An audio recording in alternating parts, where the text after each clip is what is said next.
Olá a todos, sejam muito bem-vindos a mais um vídeo aqui no meu canal do YouTube. Para quem não me conhece, o meu nome é Ana Rita e hoje trago-vos um vídeo da retrospectiva do meu 2020.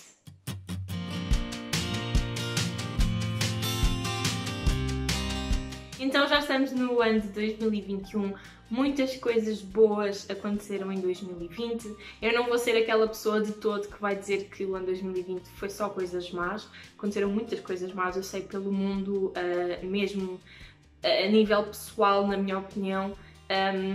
Mas 2020 foi um ano de muitas conquistas, muitas aprendizagens para mim e então eu hoje vou-vos contar que foi o meu ano de 2020, desde o início. E basicamente é isso, portanto, se estão à espera que eu vá falar muito mal de 2020, não vou falar de todo, porque mesmo nas coisas más eu aprendi qualquer coisa e foi mesmo muito bom, foi um ano de crescimento para mim a nível pessoal, profissional, todos os aspectos mesmo. Então, para começar, eu passei a passagem de ano com a minha família e com o meu namorado e alguns amigos. Foi uma passagem de ano muito boa, eu estava a trabalhar numa loja no entroncamento. E basicamente janeiro foi só assim o ponto mais alto, porque pronto, de resto estive sempre a trabalhar, não aconteceu nada fora do normal. Depois, em fevereiro, eu terminei então o meu trabalho que estava a fazer e fui de viagem com o meu namorado. Fomos para o Porto, era um dos meus objetivos para 2020, eu já não ia ao Porto há anos, aliás eu não me lembro da última vez que fui. E sei que era pequeno, eu sei que fui lá, porque me disseram, porque eu supostamente tenho fotos e assim, mas eu não me lembrava de todo e então quis fazer essa viagem, na altura o Cris fez comigo, então fomos os dois ao Porto. Entretanto, depois eu também passei uma semana, alguns dias com ele no Algarve e depois então voltei para casa e foi quando tudo isto começou da pandemia, começámos a ficar em casa, na altura estava à procura de trabalho, mas foi então quando se deu a pandemia, começámos todos a ficar em casa e basicamente também foi esse o meu mês de março. O meu irmão fez 18 anos, o mês de abril a minha mãe também fez anos, mas estávamos todos confinados em casa. Em maio o meu pai fez anos, eles fazem todos em meses seguidos. E depois, basicamente, aí nessa parte começou o pior momento do meu 2020, que foi a doença da minha gata. Eu nunca tinha falado nisto aqui. Eu quero falar hoje, eu pensei muito sobre se iria querer que vocês soubessem todos os pormenores, ou a maior parte dos pormenores sobre a Iris e sobre tudo o que aconteceu. Se vocês não me seguem no Instagram, que deviam seguir, não sabem que a minha gata faleceu, eu já falei em alguns vídeos, mas hoje vou aprofundar um bocadinho mais porque acho que também me vai fazer bem partilhar isto com vocês e também para vocês perceberem o porquê, porque muitas pessoas dizem que eu mudei bastante as minhas atitudes e assim, e então eu quero também que vocês percebam o porquê de eu ter mudado, e eu sinto que estou mudada e sinto que para melhor, e então eu quero vos explicar também o que é que aconteceu exatamente. Eu já tinha a minha gata, ela agora, pronto, este ano iria fazer 15, acho eu, 15 anos, portanto são 15 anos de 22, ou seja, eu tinha já 6 anos, 7, quando a tive. Eu não me lembro de ter 7 anos, tenho vagas memórias antes dos meus 7 anos, portanto eu toda a minha vida e desde que me lembro eu tinha a Iris. A Iris em 2018 já tinha tido um cancro, que foi operada, um cancro, ela tinha umas bolinhas de gordura na barriga e de um lado começou a aumentar e então era um cancro e ela foi operada. Graças a Deus correu tudo bem, foi uma recuperação muito, muito difícil e do outro lado ela já tinha também algumas bolinhas que a médica me aconselhou a acompanhar, cada vez que houvesse alguma mudança de tamanho para eu avisar, e já foi em novembro de 2018. E no início do ano eu então comecei a reparar que essas bolinhas que ela tinha começaram a aumentar gradualmente, muito, muito rápido. E então quando chegámos à veterinária ela fez todos os exames que eram precisos e então ela disse-me que era também outro cancro e que já estava alastrado, já estava muito pegado à coluna vertebral dela e que muito provavelmente não haveria nada a fazer. A única coisa que se podia fazer era mesmo operar para salvá-la, mas havia um risco muito grande de ela falecer durante a cirurgia. Ou seja, a probabilidade dela sobreviver à cirurgia e ficar bem era se calhar menos de 1%. Não só pela idade, não só pelo o cancro em si, já estar alastrado, já estar pegada a várias coisas. Ela podia ser operada, retirarem aquilo e ela deixar de se mover. E então foi uma situação muito complicada. E eu aí tive que decidir, pronto, eu decidi não operar porque não estava preparada para tomar essa decisão e acontecer o pior, porque era o mais provável de acontecer.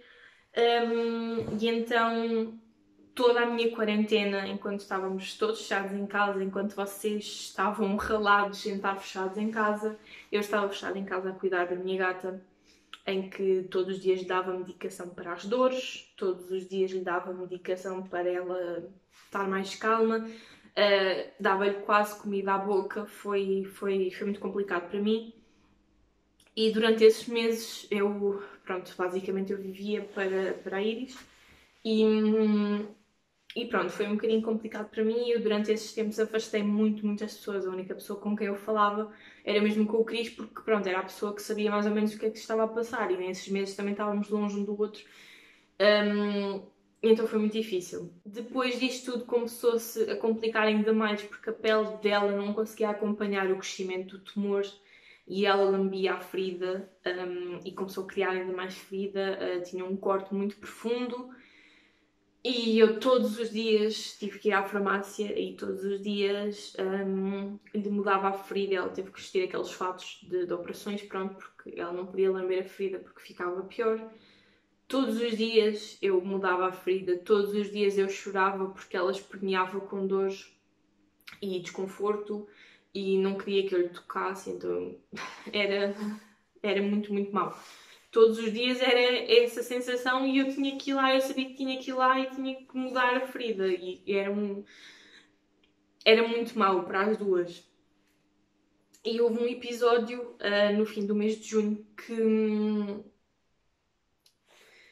eu tirei-lhe o fato porque o fato já estava com muito sangue e eu de vez em quando lavava o fato. E basicamente houve um dia que eu tive que mudar o fato porque já estava com muito sangue. E eu vesti-lhe um fato alternativo que eu tinha lá em casa, que eu tinha feito, que ela já tinha usado e estava confortável.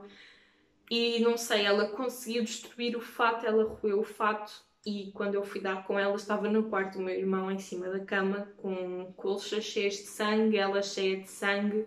A ferida que eu andava a cuidar todos os dias para melhorar estava completamente aberta. E nesse dia eu já tinha falado com a minha mãe sobre a hipótese e a veterinária já tinha falado também comigo sobre pôr essa hipótese. Eu nesse dia liguei à minha mãe que estava no trabalho e eu disse-lhe: eu vou ter que tomar esta decisão.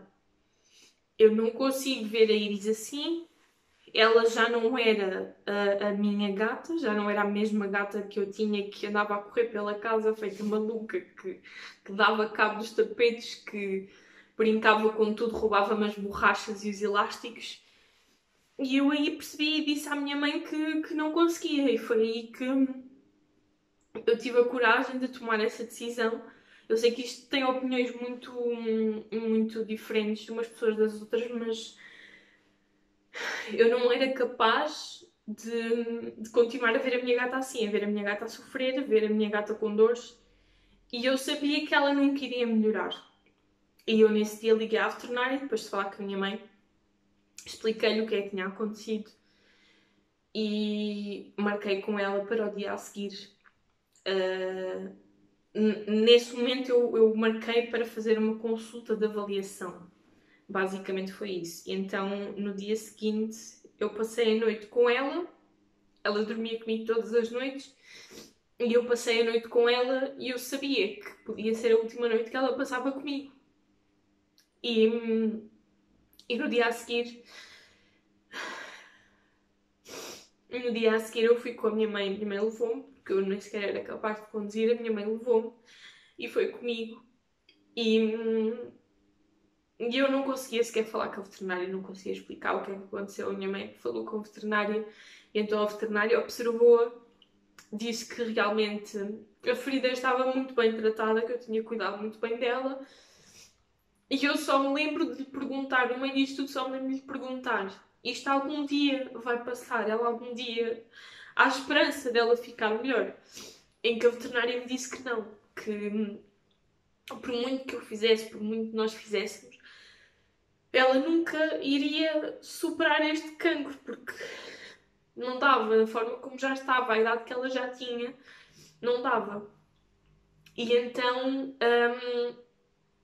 não era para tomar esta decisão, não era para ser daquela maneira, mas eu não era capaz de voltar para casa sabendo que depois ia voltar ao veterinário dali a uns dias para adormecer a Iris. E eu perguntei ao veterinário que estava lá dentro do consultório, porque só podia entrar uma pessoa, e eu disse-lhe que então queria tomar essa decisão de adormecer a Iris. Ela perguntou-me e eu tive mesmo que dizer, porque pronto, é os procedimentos normais nestas ocasiões. E ela perguntou-me e eu tive mesmo de dizer que queria adormecer a Iris, queria que ela não sofresse mais. Foi a decisão mais difícil da minha vida, mas é aquela que eu tenho mais consciência tranquila. Eu sei que isto é um bocadinho contraditório, mas eu tenho a certeza absoluta que foi a decisão mais difícil para mim. E foi a pior decisão para mim porque eu fiquei sem a minha gata. Mas por outro lado, foi a decisão mais fácil que eu tomei porque era o melhor para ela. Porque ela já não estava consciente, ela estava completamente adormecida. Ela já não era ela passava o dia inteiro deitada, ela já não ia à casa bem todos os dias, ela aguentava o xixi e as necessidades dela e já não fazia sentido. Eu estava a ser egoísta porque eu queria ter a minha gata comigo, mas eu queria que ela estivesse no seu melhor e ela já não estava no seu melhor. Longe disso, ela estava no pior momento dela.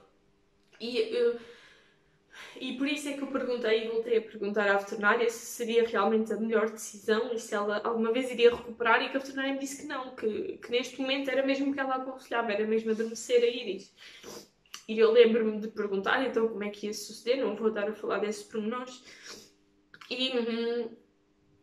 E lembro-me de ir lá fora, fora do consultório, perguntar à minha mãe e dizer-lhe que então vou tomar esta decisão, e a minha mãe apoiou-me completamente, porque a minha mãe era aquela pessoa que me metia os pés na terra e dizia: isso um dia vai acontecer. Tu vais ter que adormecer a Iris, porque ela não... Se ela for sozinha, vai sofrer muito mais. E pode ser daqui a um dia, como pode ser daqui a um mês, e ela vai sofrer durante o tempo que for. E eu não queria isso para ela, porque eu preferia que ela tivesse uma morte em paz como teve, do que estar a sofrer e eu ver que ela está a sofrer e não conseguir fazer nada. Ela podia ainda estar viva agora, mas ela não era feliz e não era ela. E então eu lembro-me de dizer isto à minha mãe e dizer então que tinha tomado a decisão, e perguntei à minha mãe se ela queria ir estar com ela e ela disse que não. E eu fiz questão de estar ao pé da Iris. Eu lembro-me bem de então ir para o consultório, a veterinária dizer-me tudo o que estava a fazer, todos os passos que iriam acontecer, dizer que ia dar então uma injeção para ela se acalmar. Pronto, eu não percebo muito bem disso, mas disse basicamente que era então para ela se acalmar, para ela estar calma, soft, sossegada, sem grande coisa. E ela então estava deitada na mesa. Eles deram-me uma cadeira para eu me sentar ao pé dela e eu fiquei lá, eu não sei quanto tempo é que eu fiquei. Eu confesso que eu devo ter ficado para aí uns 10 minutos, mas pareceu horas. Horas e horas e horas. Eu fiquei com ela, eu conversei com ela, eu até me estava a rir das coisas que eu falava com ela, porque as coisas e as brincadeiras que nós tínhamos as duas. E de vez em quando lembro da veterinária aparecer lá, e quando ela aparecia a Iris ainda levantava a cabeça e ela, ok, ainda não está adormecida, porque ela queria mesmo que ficasse adormecida. E ela estava deitada, eu meti assim a mão em cima da pata dela e ela encostava a cabeça à minha mão, como ela fazia desde sempre ela fazia sempre isso, era assim que ela adormecia. E E depois lembro-me da veterinária entrar e ela já não levantar a cabeça e a veterinária dizer, ok, ela já está. E eu dizia, não, não está a dormir. E ela está. E depois ela fez assim à cabeça dela, não lembro se foi à cabeça, se foi à pata, não sei. E ela simplesmente caiu, pronto. E ela disse-me, pronto, agora esta parte eu não aconselho a que esteja aqui, porque podia ser uma parte muito má para mim. Ela só me disse, ela já está adormecida, ela não vai sentir nada, portanto o melhor é esperar mesmo lá fora. E eu então aí despedi-me dela, já me tinha estado a despedir, mas então despedi-me dela. Eu fiquei lá fora à espera com a minha mãe e passado muito tempo, que pareceu outra eternidade, hum, a veterinária então veio ter connosco a dizer já está. E aí eu durante esse tempo todo sentia-me culpada pelo que estava a fazer, mas quando ela disse já está, a Iris está adormecida, está em paz, eu até respirei fundo porque foi uma sensação tão má, mas tão boa ao mesmo tempo de ela agora não há nada a fazer.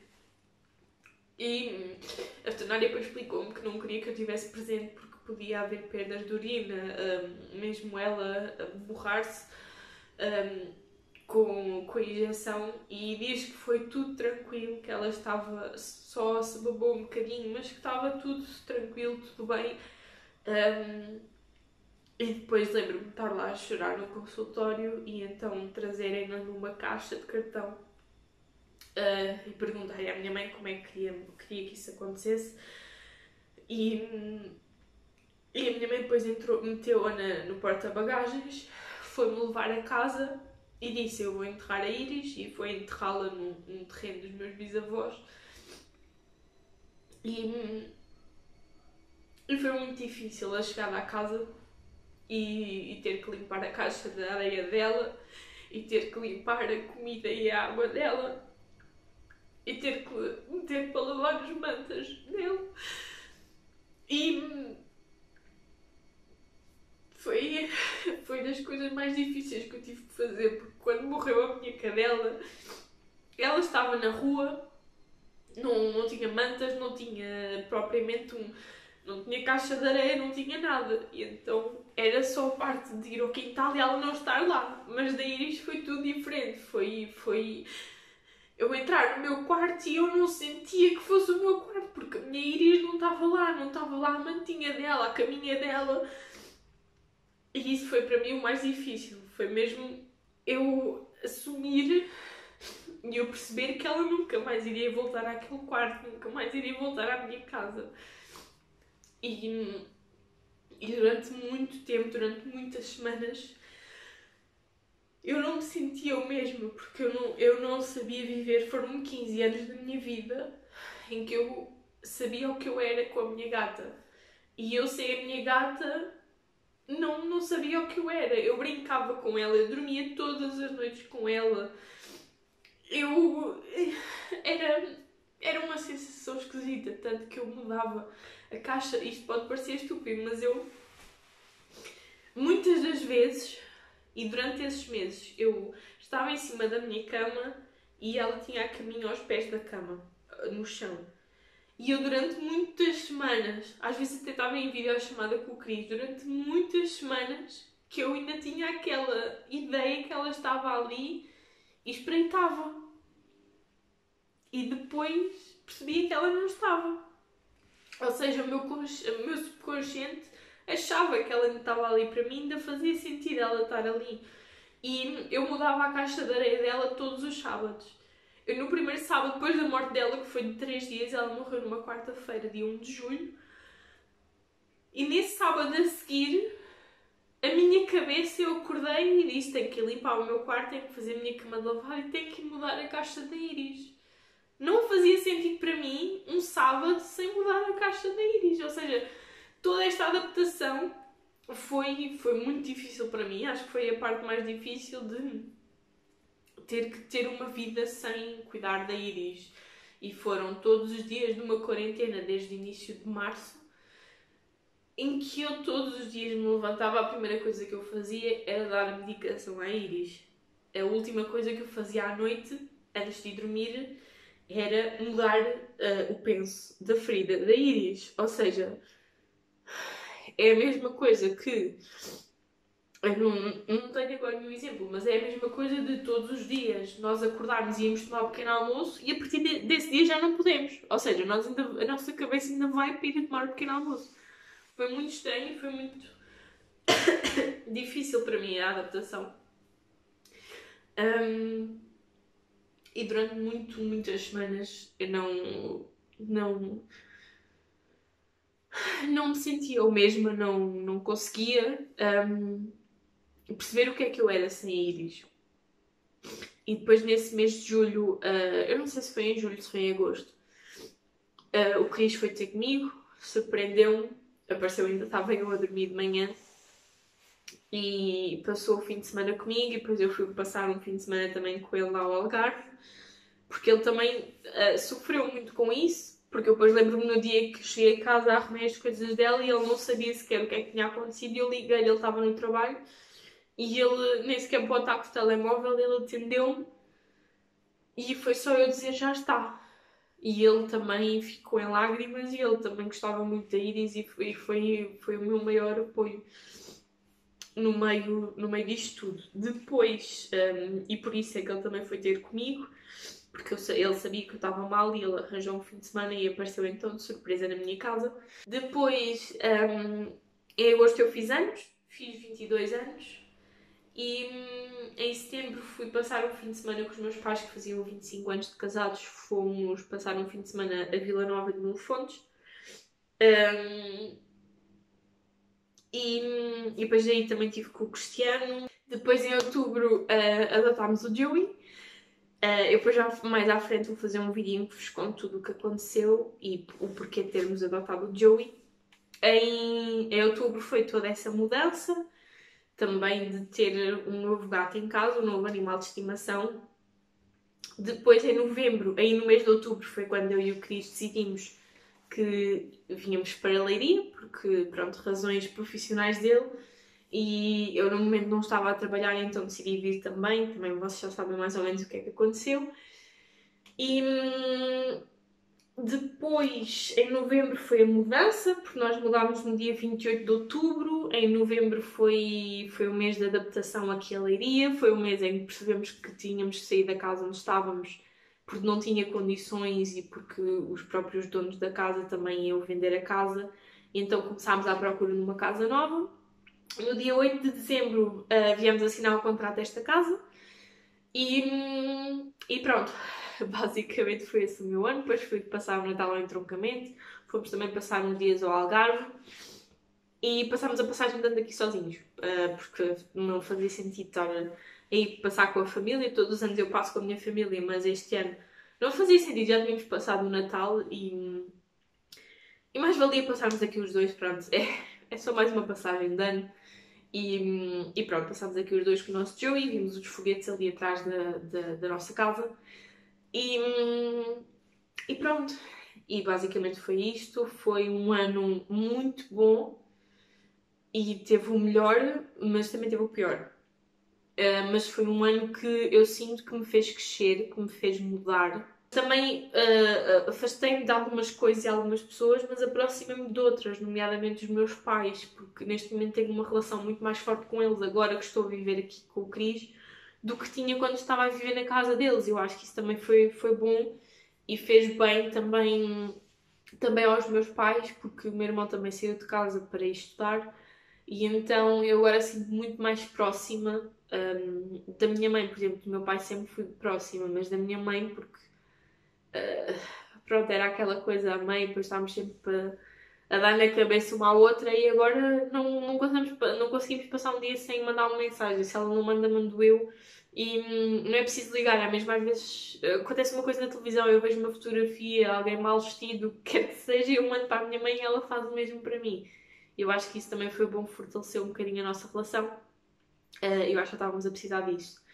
Mas pronto, este foi o meu ano de 2020. Foi um bom ano, apesar de tudo o que aconteceu de mal, foi um bom ano. E pronto, eu espero que o vosso ano também tenha sido bom.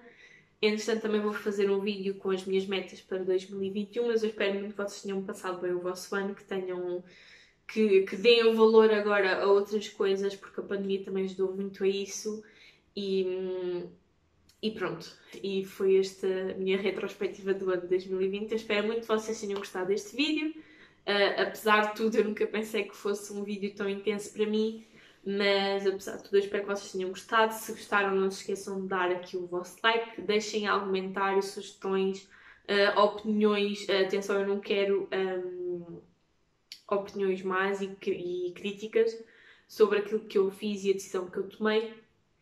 Pensem um bocadinho antes de comentar alguma coisa de má. E pronto, subscrevam o canal se ainda não fizeram, deixem então o vosso like aqui em baixo e até ao próximo vídeo. Obrigada por terem assistido.